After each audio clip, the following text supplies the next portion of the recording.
The school, home to boys and girls hoping to become users of magic, is abuzz with one question.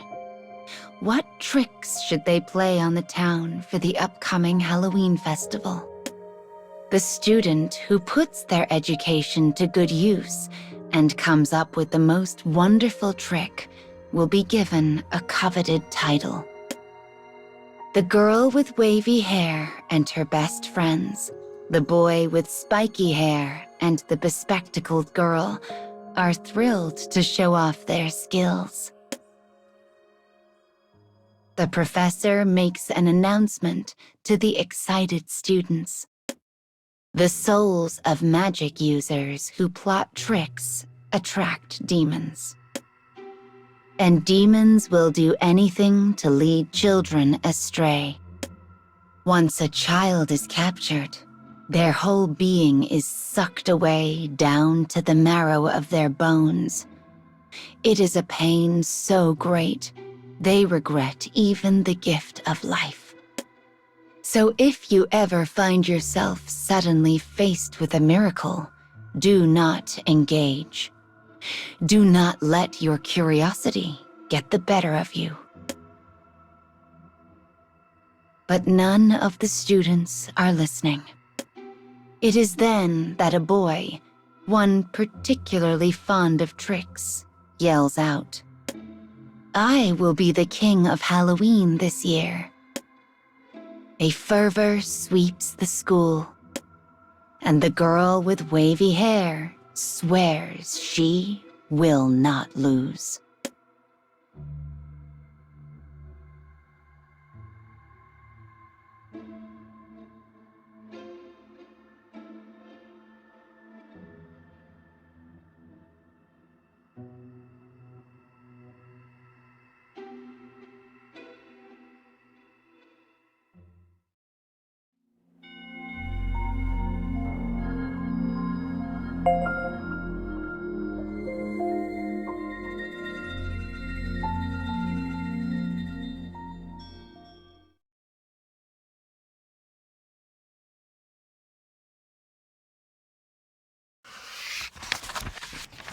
The girl begins practicing tricks with her best friends. Another day flies by, and before they know it, the night is upon them. They are seeking a level of perfection befitting the ruler of Halloween. The girl leaves her room so she might cook dinner and give her whirling mind a break. As she walks, she spies something glinting at her feet. It is a lovely box. Yellow topaz in the shape of pumpkins dots the cover.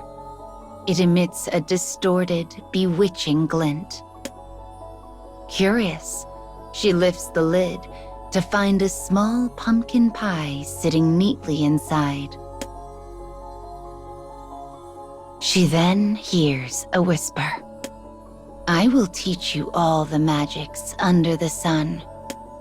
All at the festival will be under your spell." The voice is so sweet and gentle, it is almost impossible to resist. I must eat the pie. She opens her mouth wide. Suddenly, a scream rings out. It is her best friend, the bespectacled girl. The wavy-haired girl tosses both pie and box aside and ushers her best friend into her room. She comforts her as she weeps over her failure, yet on the inside, she is relieved. Soon, the girl with wavy hair returns to her practice in an attempt to shake off her fear. But the next time she looks, both pie and box have disappeared.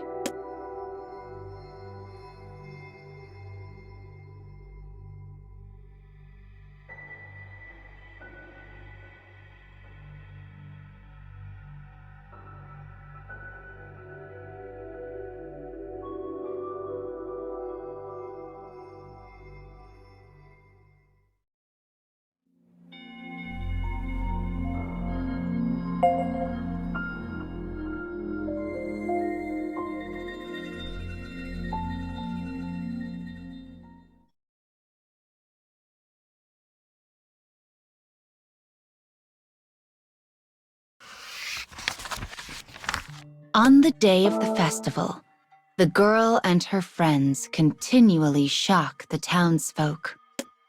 Tiny lamps in the shape of skulls and pumpkins erupt from a large box.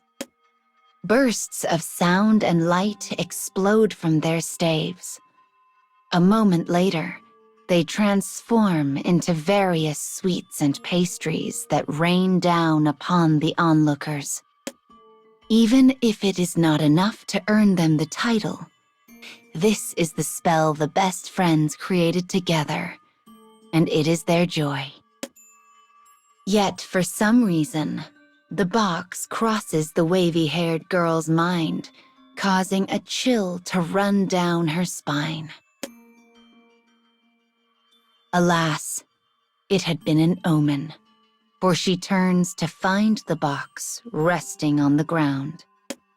Before she can even think of why, a hand reaches out from beside her, the boy who swore to be the king of Halloween.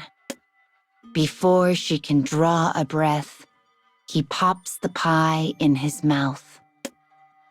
There is a strange light in his eyes, a distorted, bewitched glint. Standing before the dumbfounded girl, the boy lifts his staff into the air. Dozens of vines suddenly rise out of the ground throughout the town. They twist together like snakes before taking on the shape of a giant tree. Its branches and leaves shine majestically, reaching upward like a canopy. The townsfolk give a cheer. The students stare, enchanted. The girl is also astonished, but then she realizes the boy is nowhere to be found.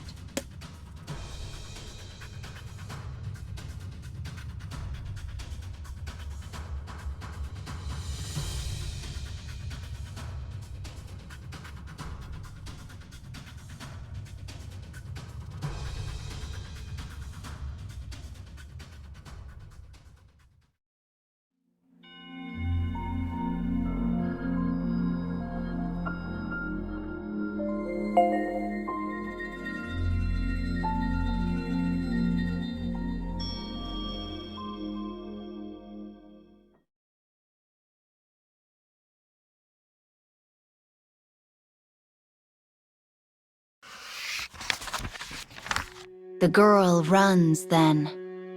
She rushes to her professor and reports. She tells about the box that suddenly appeared before her, about the alluring voice she heard when she opened it. She managed to shake it off thanks to her friends, but the boy had not been able to resist its temptations. The great tree had not stopped growing. Its roots twisted and spiraled and burrowed throughout the town. When they finally find the boy in a back alley, he is already gone. The tree has swallowed him whole. His body is a husk, his weathered skin peeling off in flakes. Worse still, his eyes are wide, and his tongue lolls out of his mouth like some terrible prize. The girl shudders, thinking how she had not been able to stop him, and huddles close to her professor. But at least you are safe, her professor says. Your love for your friends kept you from temptation. The entity in question was called the Pumpkin Demon, and it was something the School of Magic had long yearned to capture. But no matter what manner of guard they adopted, the demon had ever more clever methods to lure people in and claim their lives in the process. As the professor laments the boy's death, the great tree above glints in a bewitching manner, stealing people's hearts.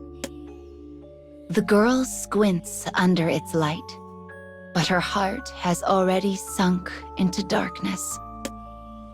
She was lucky to escape with her life, yet this state is but a temporary reprieve. For temptation lies ever around the bend, and it is known that demons always seek people's greatest desires.